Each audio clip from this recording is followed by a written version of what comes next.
Hello friends, welcome back to my channel Holmes cooking.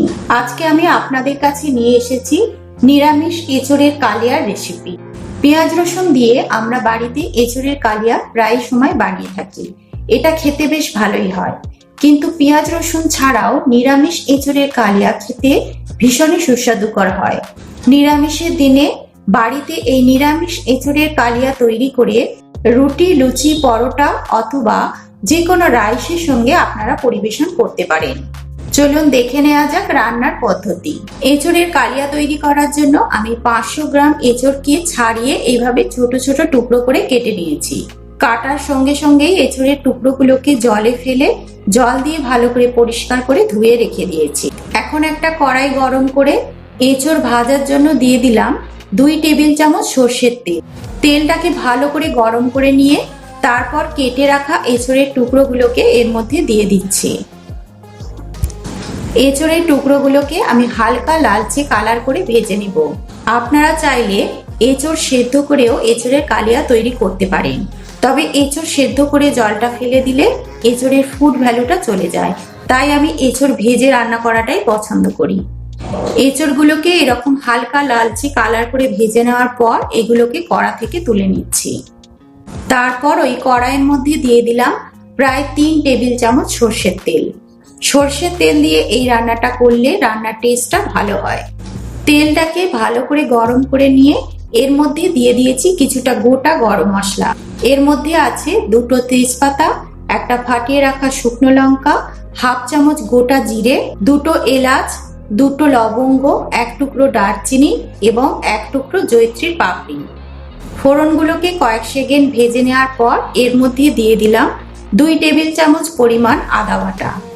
আদাটাকে কয়েক second তেলের মধ্যে কষিয়ে নেওয়ার পর এর মধ্যে দিয়ে দিলাম 2 টেবিল চামচ জল। এখন আমি গুঁড়ো মশলাগুলোকে অ্যাড করছি।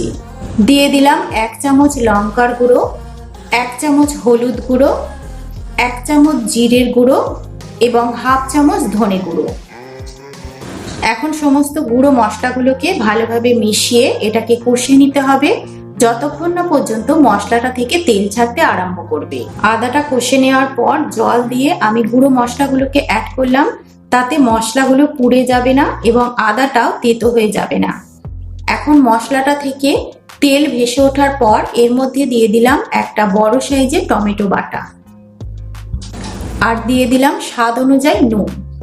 এবারে সমস্ত উপকরণগুলোকে ভালো করে মিশিয়ে আবারও একবার ভালো করে কষে নিতে হবে যাতে টমেটোর কাঁচা গন্ধটা চলে যায়। এখন মশলাটাকে লো হিটে রেখে ঢাকা দিয়ে মিনিট খানেক কষিয়ে নেব। ফিরে এলাম মিনিট খানেক পর। মশলাটা থেকে তেল ছাড়তে আরম্ভ করে দিয়েছে। আমি এর মাঝখানে একবার মশলাটা খুলে নেড়ে দিয়েছিলাম যাতে তলায় না লেগে যায়। এখন আমি এর মধ্যে দিয়ে দিচ্ছি 1 চামচ চারমগজ এবং 5টা কাজু বাদামের তৈরি করে রাখা পেস্ট। এবার পেস্টটাকে ভালোভাবে মিশিয়ে মাঝে মাঝে নেড়ে নিয়ে মশলাটাকে কষে নিতে হবে, কেননা কাজু বাদাম তলায় লেগে যাওয়ার সম্ভাবনা থাকে, তাই কাজু বাদাম দিয়ে কষার সময় অবশ্যই মাঝে মাঝে নেড়ে দিতে হবে। এখন মশলাটা ভালোভাবে কষা হয়ে গেছে। এবার এর মধ্যে দিয়ে দিচ্ছি ফেটিয়ে রাখা 2 টেবিল চামচ টক দই আর এর মধ্যে কালারের জন্য দিয়ে দিলাম হাফ চামচ কাশ্মীরি লঙ্কার গুঁড়ো আর দিয়ে দিলাম টেস্ট ব্যালেন্স করার জন্য 1 চামচ চিনি। এখন লো হিটে রেখেই মশলাটাকে আর একবার কষে নেব। দই দিয়ে মশলাটাকে কষে নেওয়ার সময় আঁচের ফ্লেমটাকে লোতে না রাখলে দই ফেটে যাওয়ার সম্ভাবনা থাকে। এখন মশলাটা দেখুন ভালোভাবে কষা হয়ে গেছে। এবার এর মধ্যে দিয়ে দিচ্ছি ভেজে রাখা এঁচোড়ের টুকরোগুলো। এঁচোড়টাকে দেওয়ার পর সমস্ত উপকরণগুলোকে ভালোভাবে মিশিয়ে নিচ্ছি। উপকরণগুলোকে মিনিট খানেক নাড়াচাড়া করে নিয়ে এর মধ্যে দিয়ে দিলাম প্রয়োজন মতো গরম জল। গরম জল ব্যবহার করলে এঁচোড়টা সেদ্ধ হতে কম সময় লাগবে এবং এঁচোড়ের কালিয়ার টেস্টটাও ভালো হবে। আপনারা এঁচোড়ের কালিয়ার যেরকম গ্রেভি রাখতে চান সেই বুঝে জলটাকে ব্যবহার করবেন।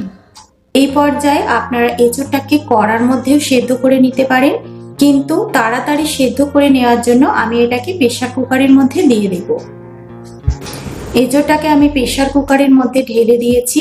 এবার এটাকে ঢাকা দিয়ে দুটো সিটি দিয়ে আমি এঁচোড়টাকে স্ট্যান্ডিং টাইমে রেখে দেব যতক্ষণ না পর্যন্ত সমস্ত প্রেশারটা রিলিজ হচ্ছে। প্রেশার কুকারের প্রেশার রিলিজ হয়ে যাওয়ার পর আমি ঢাকাটাকে খুলে নিয়েছি। কালিয়ার এঁচোড়টা খুব ভালোভাবে সেদ্ধ হয়ে গেছে।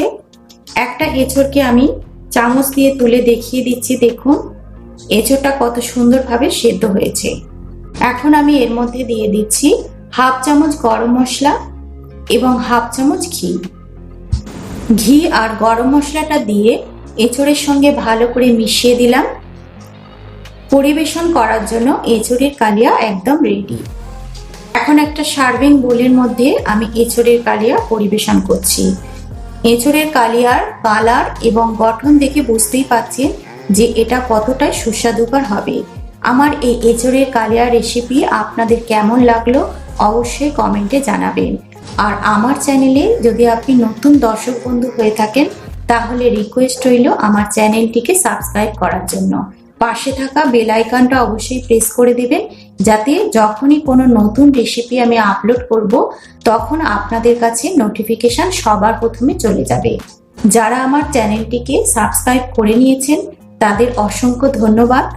আজ এই পর্যন্তই, পরের ভিডিওতে দেখা হবে নতুন রেসিপি নিয়ে।